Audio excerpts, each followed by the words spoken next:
Documentos 65 Supercontrole de evolução. A vida evolucionária material básica. A vida pré-mental é formulada pelos mestres controladores físicos e pela administração da implantação da vida vinda dos 7 espíritos mestres, juntamente com a administração ativa dos portadores da vida designados. Como resultado da função coordenada dessa criatividade tríplice, desenvolve-se uma capacidade física do organismo para possuir mente, mecanismos materiais de reação inteligente aos estímulos ambientais externos e, mais tarde, aos estímulos internos, ou influências que têm origem na própria mente do organismo. Há, então, 3 níveis distintos de produção e de evolução da vida.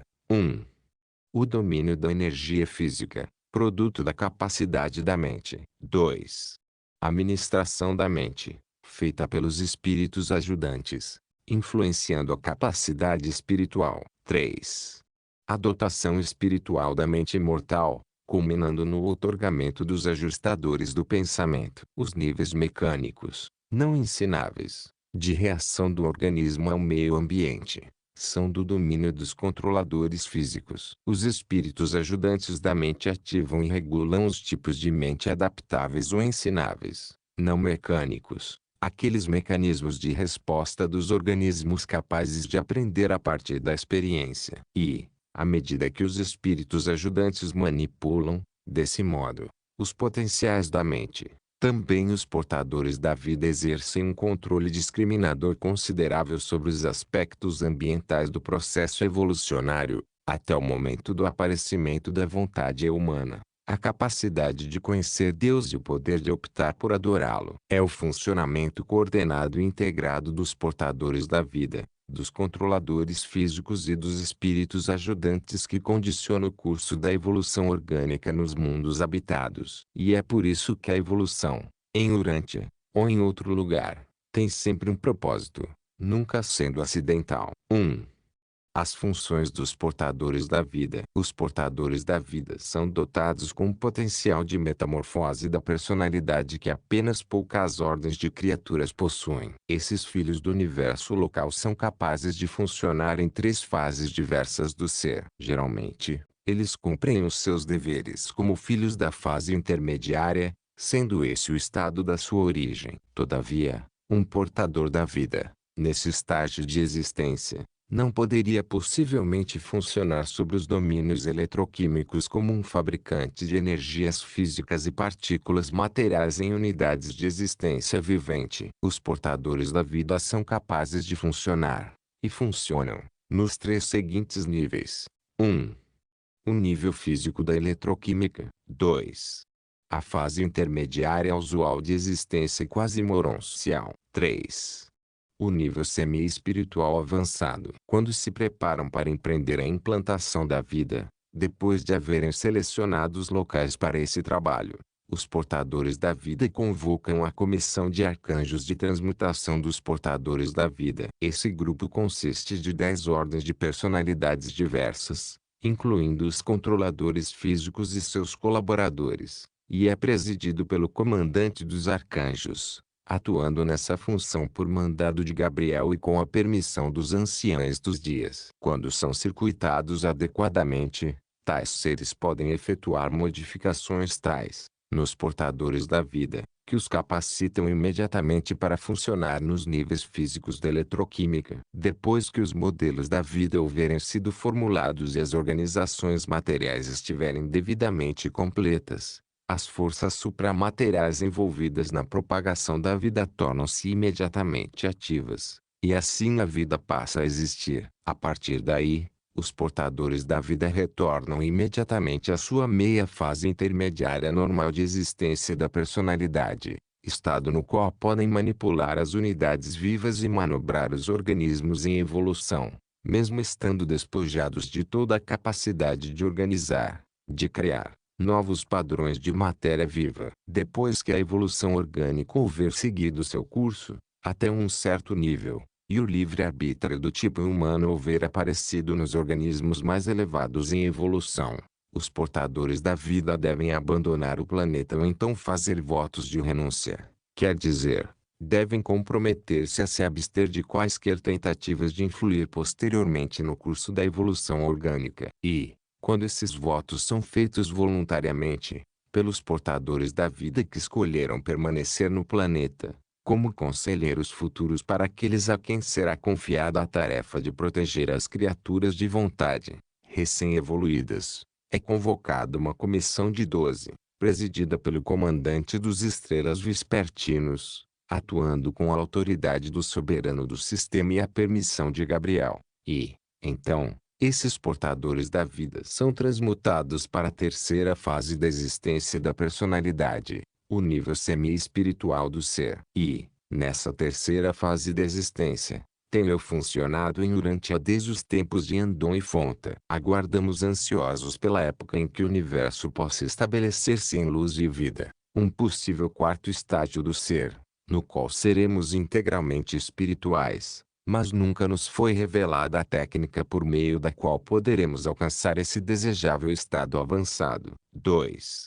O panorama evolucionário. A história da ascensão do homem, partindo das algas marinhas até que chegue a ser o senhor da criação terrestre, de fato é uma epopeia de lutas biológicas e sobrevivência da mente. Os ancestrais primordiais do homem foram, literalmente, o limo e lodo do fundo do oceano, nas beias e nas lagunas de águas mornas e estagnadas da vasta linha do litoral dos antigos mares interiores, aquelas mesmas águas nas quais os portadores da vida estabeleceram as 3 implantações independentes de vida em Urantia. Pouquíssimas espécies de tipos marinhos primitivos de vegetação que participaram daquelas mutações históricas, e que resultaram nos organismos na fronteira da vida animal, ainda hoje continuam existindo. As esponjas constituem os sobreviventes de um desses tipos primitivos intermediários, os organismos por meio dos quais se deu a transição gradual de vegetal até animal. Essas formas primitivas de transição, embora não sendo idênticas às esponjas modernas, foram muito semelhantes a elas. Eram organismos verdadeiramente na fronteira, nem vegetais, nem animais, e que, finalmente, conduziram ao desenvolvimento das verdadeiras formas animais de vida. As bactérias, organismos vegetais simples de uma natureza muito primitiva, mudaram pouco desde o alvorecer da vida, exibindo mesmo um grau de retroação no seu comportamento parasitário. Muitos dos fungos também representam um movimento retrógrado de evolução, sendo plantas que perderam a sua capacidade de produzir clorofila e havendo se transformado mais ou menos em parasitas. A maioria das bactérias que causam doenças, e os seus corpos auxiliares de vírus, realmente pertencem a esse grupo de fungos parasitas desertores. Durante idades intermediárias, todo o vasto reino da vida vegetal evoluiu de ancestrais, dos quais as bactérias também descendem. O tipo mais elevado de vida animal protozoária logo apareceu, e apareceu de repente. Desses tempos longínquos, veio a ameba, o organismo animal típico, de uma célula, apenas um pouco modificada. Ela age, hoje, do mesmo modo como fazia quando era ainda a mais recente das mais importantes realizações na evolução da vida. Essa diminuta criatura e seus primos protozoários são, para a criação animal, o que as bactérias são para o reino vegetal, representam a sobrevivência dos primeiros passos evolucionários primitivos na diferenciação da vida, ao lado do fracasso dos desenvolvimentos subsequentes. Logo, os tipos primitivos de animais unicelulares associaram-se em comunidades, primeiro, em um nível volvoxídeo e, depois, ao longo da linha da hidra e da medusa, e mais tarde ainda evoluíram, resultando em estrelas do mar, crinoides, ouriços do mar, centopeias, pepinos do mar, insetos, aranhas,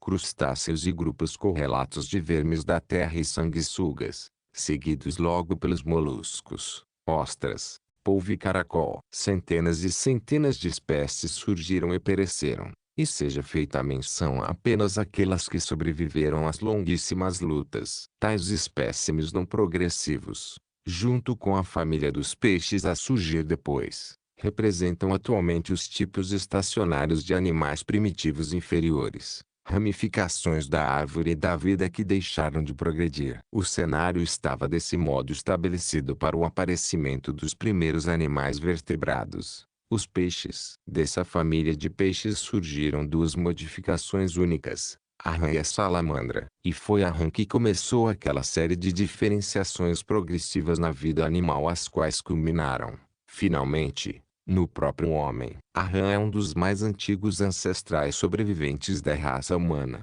mas também deixou de evoluir, sendo hoje muito semelhante à dos seus tempos remotos. A rã é a única espécie ancestral das raças iniciais que ainda vive sobre a face da Terra. A raça humana não tem nenhum ancestral sobrevivente entre a rã e o esquimó. As rãs deram origem aos répteis, uma grande família animal que está virtualmente extinta, mas que, antes de deixar de existir, deu origem a toda a família de pássaros e as numerosas ordens de mamíferos. Provavelmente o maior salto, em toda a evolução pré-humana, foi dado quando um dos répteis transformou-se em um pássaro. Os tipos de pássaros de hoje, águias, patos, pombos e avestruzes, todos descenderam de répteis enormes de muitas eras atrás. O reino dos répteis, que descendeu da família da rã, é representado hoje por 4 divisões sobreviventes, 2 não progressivas, as cobras e os lagartos, junto com os seus primos, os crocodilos e as tartarugas, uma parcialmente progressiva, a família dos pássaros e a quarta, a dos ancestrais dos mamíferos e a linha direta de descendentes da espécie humana. Contudo, ainda que há muito extinta, a enormidade passageira dos répteis encontrou eco nos elefantes e mastodontes, enquanto as suas formas peculiares ficaram perpetuadas nos cangurus saltadores. Apenas 14 filhos apareceram em Urântia, os peixes sendo os últimos, e nenhuma classe nova desenvolveu-se desde os pássaros e os mamíferos. Foi de um pequeno e ágil dinossauro réptil, de hábitos carnívoros, tendo um cérebro relativamente grande, que os mamíferos placentários surgiram subitamente. Esses mamíferos desenvolveram-se rapidamente de muitos modos diferentes, não apenas dando surgimento às variedades modernas comuns, mas também evoluindo até os tipos marinhos, tais como as baleias e focas, e os navegadores do ar, como a família dos morcegos. O homem, assim, evoluiu dos mamíferos mais elevados, derivados principalmente da implantação ocidental da vida nos antigos mares abrigados, que iam de leste para oeste. Os grupos oriental e central de organismos vivos, desde o princípio, progrediram favoravelmente até alcançarem os níveis pré-humanos de existência animal. À medida que as idades passaram, porém, o foco oriental de implantação de vida não alcançou um nível satisfatório de status pré-humano de inteligência, tendo sofrido perdas tão repetidas e irrecuperáveis dos seus tipos mais elevados do plasma da germinação, que ficou para sempre destituído do poder de reabilitar as suas potencialidades humanas. Já que a qualidade da capacidade da mente para o desenvolvimento, nesse grupo oriental, foi definitivamente tão inferior àquela dos outros 2 grupos, os portadores da vida, com o consentimento dos seus superiores, manipularam o ambiente de um modo tal a circunscreverem mais ainda essas linhagens inferiores pré-humanas de vida em evolução. Para aparências externas, a eliminação desses grupos inferiores de criaturas mostrou-se acidental, mas na realidade foi intencional. Mais tarde, no desenvolvimento evolucionário da inteligência, os ancestrais lemurianos da espécie humana estavam muito mais avançados na América do Norte do que em outras regiões, e foram, por isso, levados a migrar, da arena de implantação ocidental de vida, para o Estreito de Bering, e, costa abaixo, ao sudoeste da Ásia, onde continuaram a evoluir e a beneficiar-se do acoplamento de algumas linhagens do grupo central de vida. O homem evoluiu assim, de algumas linhagens ocidentais e centrais de vida, apenas nas regiões centrais e do Oriente Próximo. Desse modo, a vida que foi plantada em Urântia evoluiu até a Era Glacial, quando, pela primeira vez, o próprio homem apareceu e começou a sua movimentada carreira planetária. E esse surgimento do homem primitivo na Terra, durante a Era Glacial, não foi puramente acidental, foi intencional. Os rigores e severidade climáticos da era glacial foram adequados, em todos os sentidos, aos propósitos de fomentar a produção de um tipo vigoroso de ser humano, com uma imensa capacidade de sobrevivência. 3. O estímulo à evolução. Dificilmente será possível explicar à mente humana atual muitas das ocorrências estranhas e aparentemente grotescas do progresso evolucionário primitivo. Um plano com um propósito estava em andamento durante todas essas evoluções aparentemente estranhas das coisas vivas. Mas não nos é permitido interferir arbitrariamente no desenvolvimento dos modelos de vida depois de colocados em operação. Os portadores da vida podem empregar todos os recursos naturais possíveis e utilizar todas e quaisquer circunstâncias fortuitas que irão elevar o desenvolvimento do progresso da vida experimental, mas não nos é permitido intervir mecanicamente, nem manipular arbitrariamente a conduta e o curso da evolução, seja das plantas, seja dos animais. Vós fostes informados de que os mortais de Urântia evoluíram por meio do desenvolvimento da rã primitiva, e que essa linhagem ascendente, levada em potencial dentro de uma única rã, escapou por pouco da extinção, em uma certa ocasião. Não se deve inferir disso, contudo, que a evolução da humanidade poderia ter sido impedida por um acidente nessa conjuntura. Naquele exato momento estávamos observando e estimulando nada mais do que 1000 linhagens de vida mutante, diferentes e muito distantes, que poderiam ter sido encaminhadas até vários modelos diferentes de desenvolvimento pré-humano. Essa rã ancestral, em particular, representava a nossa terceira seleção. As duas linhagens de vida anteriores haviam perecido, a despeito dos nossos esforços para sua conservação. Mesmo a perda de Andon e Fonta, caso ocorresse antes que tivessem tido uma progenie, embora isso houvesse retardado a evolução humana, não a teria impedido. Depois do aparecimento de Andon e Fonta, e antes que os potenciais humanos mutantes de vida animal estivessem exauridos, nada menos do que 7.000 linhagens favoráveis haviam evoluído e poderiam haver culminado em alguma espécie de tipo humano em desenvolvimento. E muitas dessas raças melhores foram, subsequentemente, assimiladas pelas várias ramificações das espécies humanas em expansão, muito antes de o filho e a filha material, elevadores biológicos, chegarem ao planeta. Os potenciais humanos das espécies animais em evolução haviam se exaurido. Esse status biológico da vida animal é revelado aos portadores da vida por meio do fenômeno da terceira fase da mobilização do espírito ajudante, o que, de modo automático, ocorre concomitantemente com a exaustão da capacidade de toda a vida animal de dar origem aos potenciais mutantes de indivíduos pré-humanos. A humanidade em Urântia deve resolver os problemas que tem com o desenvolvimento mortal das raças humanas. Nenhuma raça mais irá evoluir de fontes pré-humanas em todo o tempo futuro. Esse fato,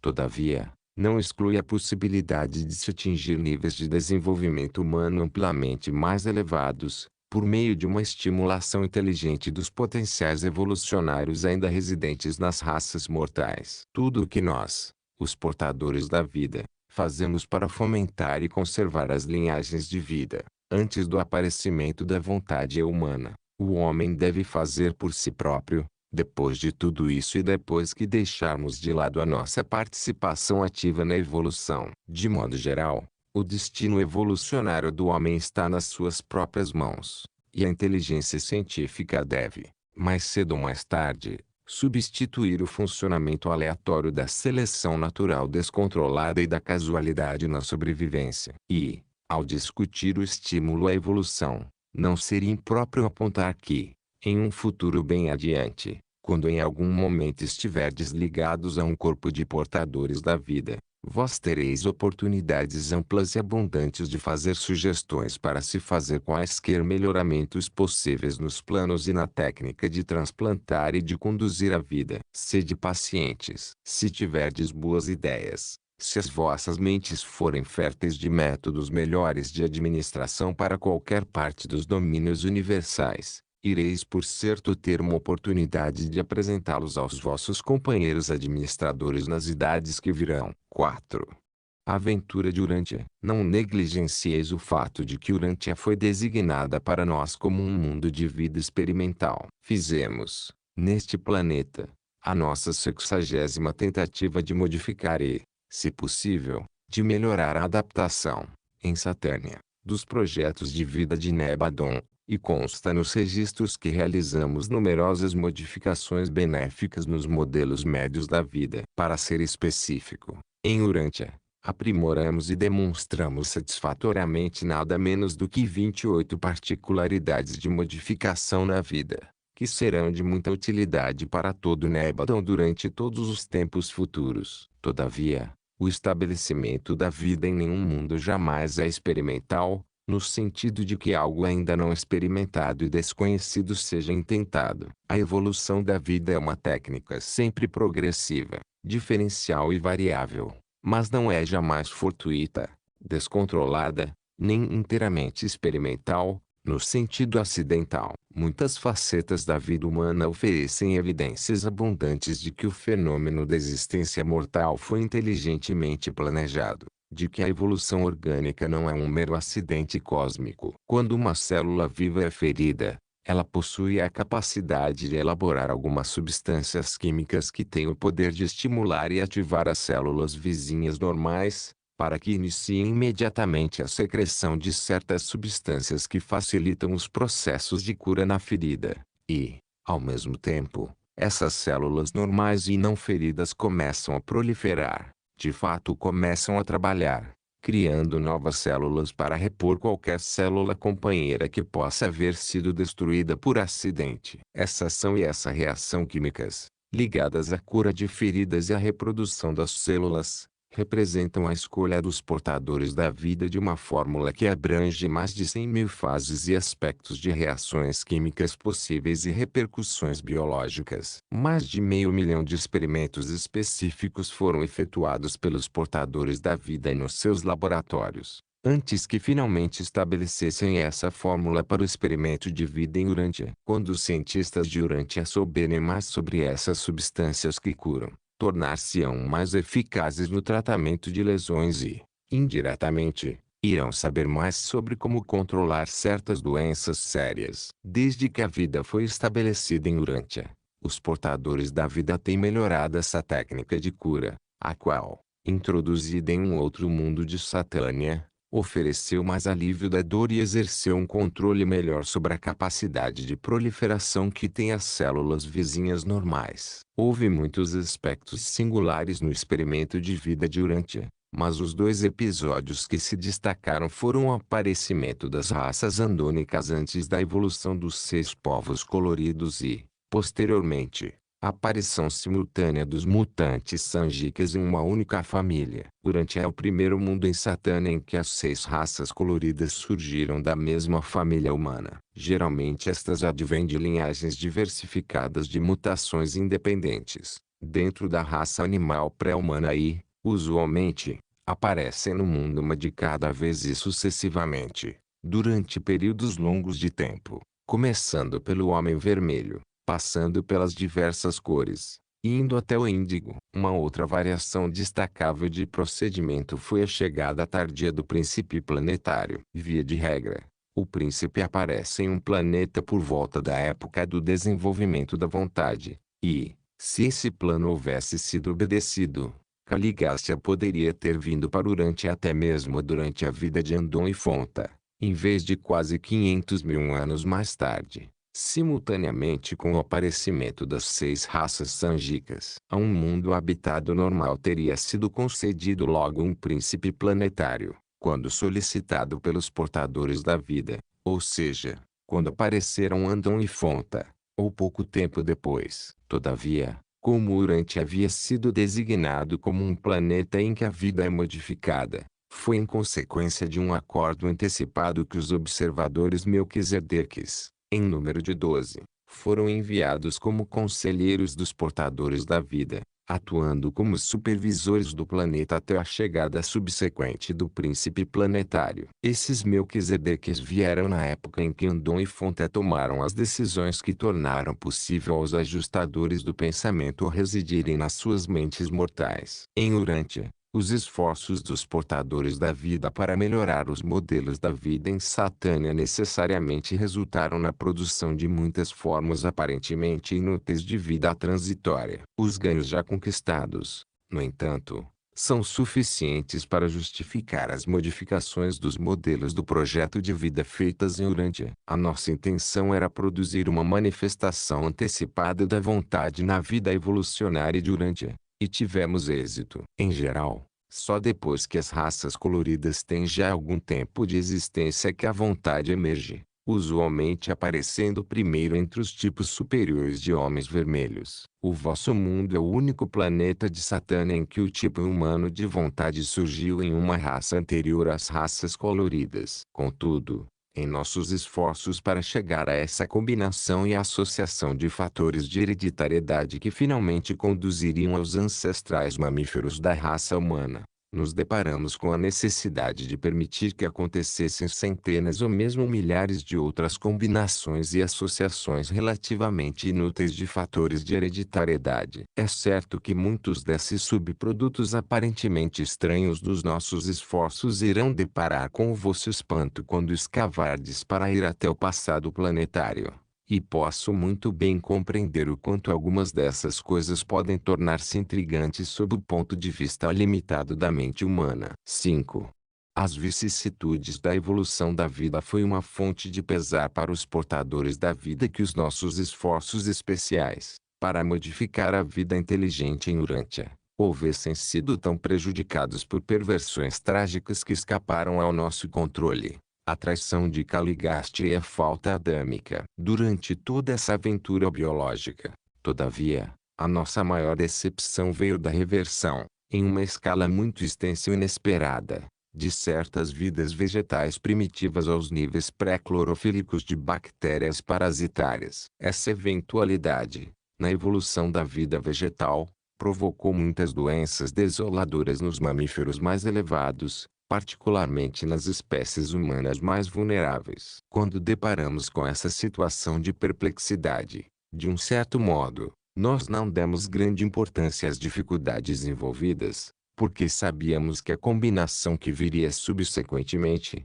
do plasma da vida adâmica, reforçaria de tal modo os poderes de resistência da mistura resultante de raças, a ponto de torná-lo praticamente imune a todas as doenças produzidas pelos tipos vegetais de organismos. As nossas esperanças, porém, estavam fadadas à decepção, devido à infelicidade da falta adâmica. O universo dos universos, incluindo esse pequeno mundo chamado Urântia, não está sendo administrado para adaptar-se apenas às nossas conveniências, nem apenas para receber a nossa aprovação e muito menos para gratificar os caprichos ou satisfazer a nossa curiosidade. Os seres sábios e todo-poderosos, responsáveis pela gestão do universo, sem dúvida sabem exatamente o que fazer, e assim é próprio aos portadores da vida e cabe às mentes mortais comportar-se, na espera, com a devida paciência e uma cooperação sincera com as regras da sabedoria, o reino do poder e a marcha do progresso. Evidentemente, certas compensações advêm depois das atribulações, tais como a outorga de Michael em Urântia. Independentemente dessas considerações, porém, os supervisores celestes mais recentes deste planeta expressam a sua confiança completa no triunfo último da evolução da raça humana e que, afinal, vinguem os nossos planos e modelos originais de vida. 6. As técnicas evolucionárias de vida. É impossível determinar com precisão, simultaneamente, a localização exata e a velocidade de um objeto em movimento. Qualquer tentativa de medir uma dessas grandezas acarreta uma alteração inevitável na outra. O homem mortal depara com o mesmo tipo de paradoxo quando efetua análise química do protoplasma. O químico pode elucidar a composição química do protoplasma morto, mas não pode discernir a organização física nem o funcionamento dinâmico do protoplasma enquanto está vivo. O cientista chegará mais e mais próximo dos segredos da vida, mas nunca os localizará e por nenhuma outra razão senão a de ter de matar o protoplasma para analisá-lo. O protoplasma morto pesa tanto quanto o protoplasma vivo, mas já não é o mesmo. Há um dom original de adaptação nas coisas e seres vivos. Em toda planta ou célula animal viva, em todo organismo vivo,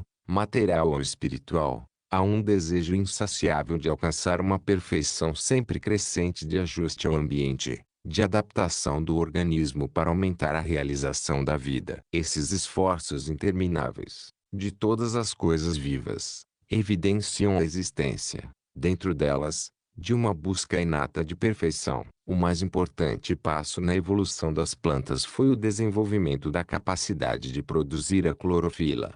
E o segundo maior avanço foi o esporo haver evoluído até uma semente complexa. O esporo é mais eficiente como um agente reprodutor, mas faltam-lhe os potenciais da variedade e da versatilidade inerentes à semente. Um dos mais úteis e complexos episódios na evolução dos mais elevados tipos de animais consistiu no desenvolvimento da capacidade do ferro, nas células do sangue circulante, de atuar com a dupla função de transportar o oxigênio e poder remover o dióxido de carbono. E essa atuação das células vermelhas do sangue ilustra como os organismos em evolução são capazes de adaptar suas funções ao ambiente variável e alterável. Os animais superiores, incluindo o homem, oxigenam seus tecidos por meio da ação do ferro das células vermelhas do sangue, que levam o oxigênio até as células vivas e, de um modo também eficiente, retiram o dióxido de carbono. Outros metais,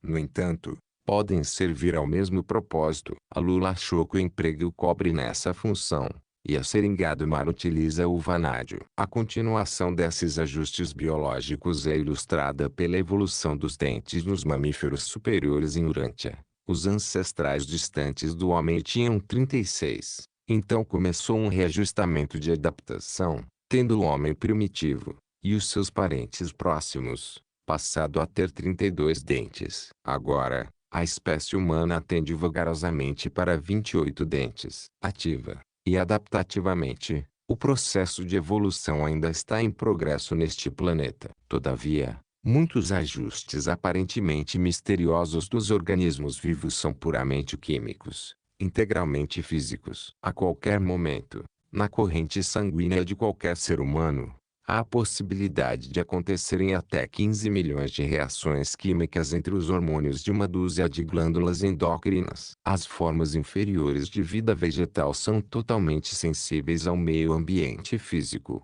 químico e elétrico. Entretanto, à medida que se ascende na escala da vida, as ministrações da mente dos 7 espíritos ajudantes tornam-se, uma a uma, mais atuantes, e a mente propõe-se cada vez mais ajustar, criar, coordenar e dominar. A capacidade dos animais de adaptar-se ao ar, à água e à terra não é um dom sobrenatural, mas um ajustamento suprafísico. A física e a química sozinhas não conseguem explicar como um ser humano evoluiu vindo do protoplasma primevo dos mares primitivos. A capacidade de aprender, a memória e a resposta diferenciada ao ambiente são dons da mente. As leis da física não reagem ao aperfeiçoamento.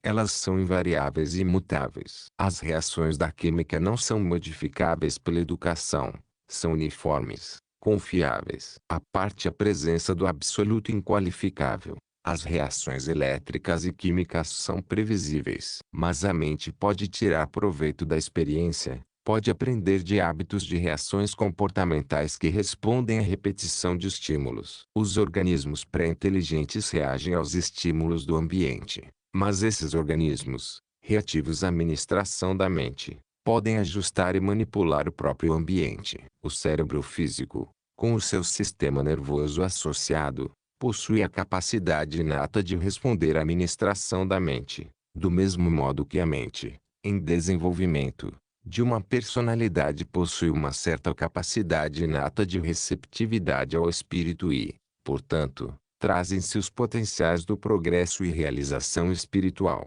A evolução intelectual, social, moral e espiritual depende da ministração da mente, feita pelos 7 espíritos ajudantes e seus colaboradores suprafísicos. 7.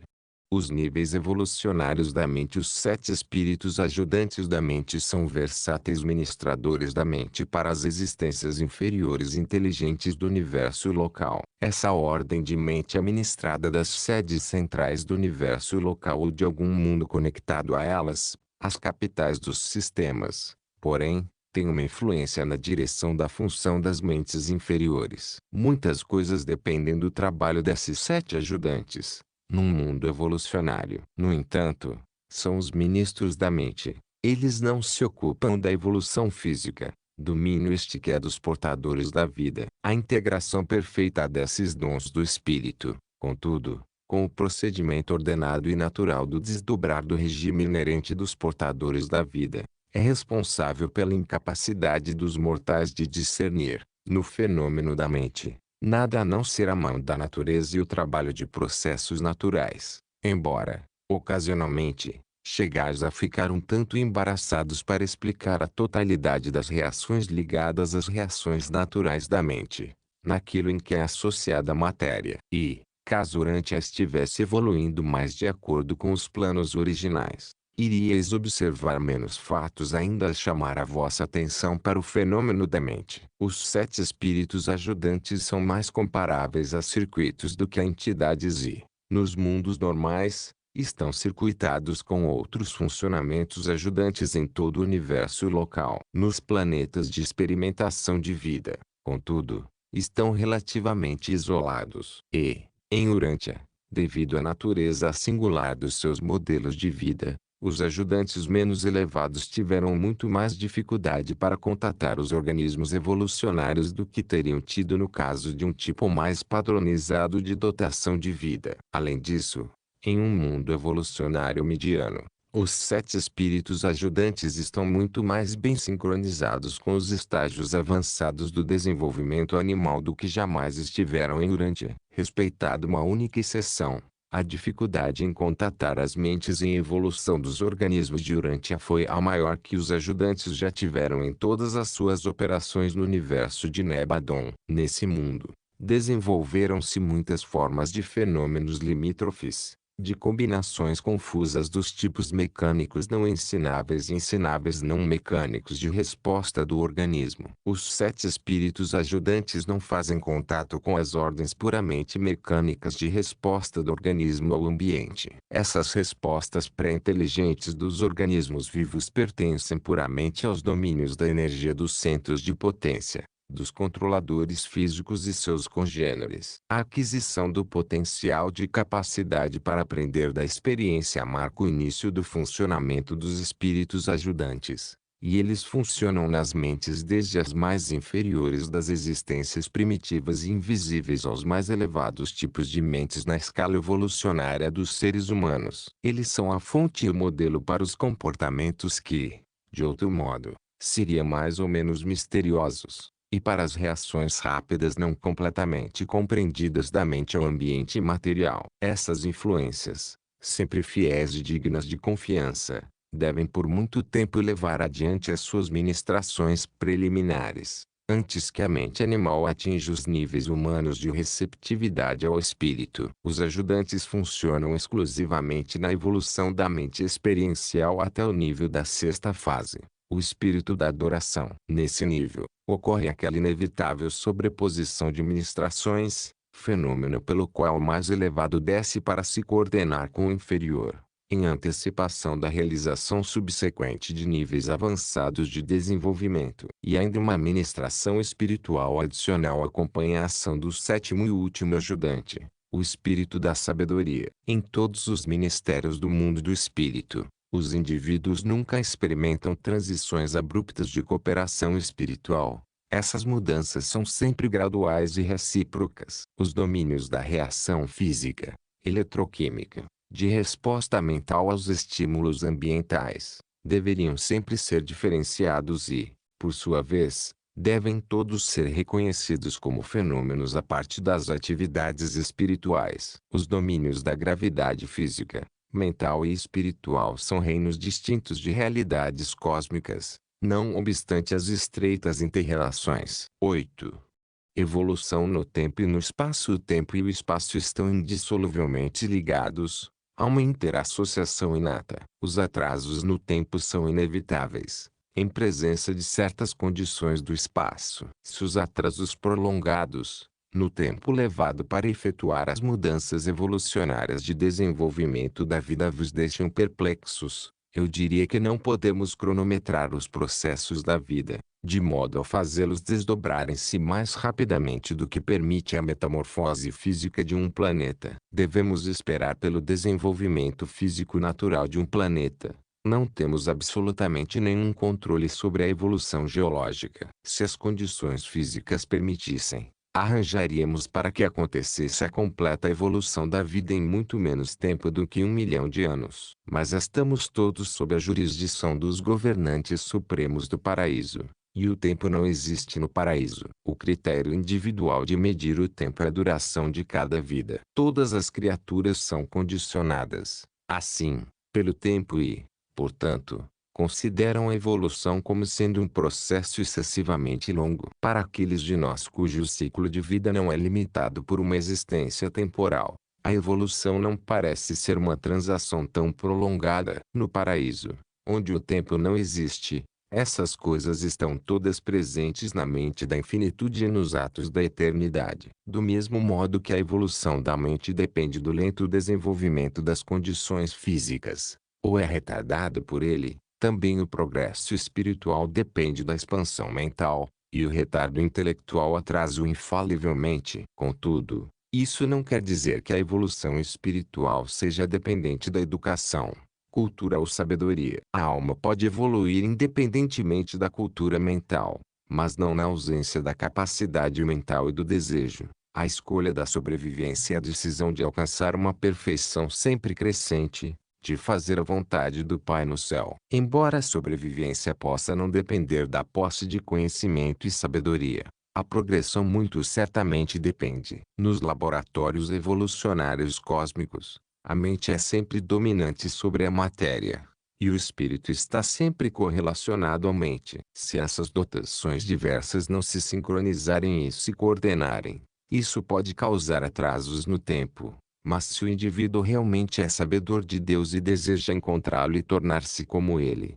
então, a sobrevivência está assegurada, a despeito dos obstáculos do tempo. O status físico pode prejudicar a mente, e o desvirtuamento mental pode retardar a realização espiritual, mas nenhum desses obstáculos pode derrotar uma escolha feita pela alma com toda a sua vontade. Quando as condições físicas estão amadurecidas, as evoluções mentais súbitas podem acontecer. Quando o status da mente é propício, transformações espirituais súbitas podem ocorrer. Quando os valores espirituais recebem o reconhecimento adequado, então os significados cósmicos tornam-se discerníveis, e a personalidade fica cada vez mais liberada dos obstáculos do tempo e redimida das limitações do espaço. Promovido por um portador da vida de Nebadon, residente em Urantia,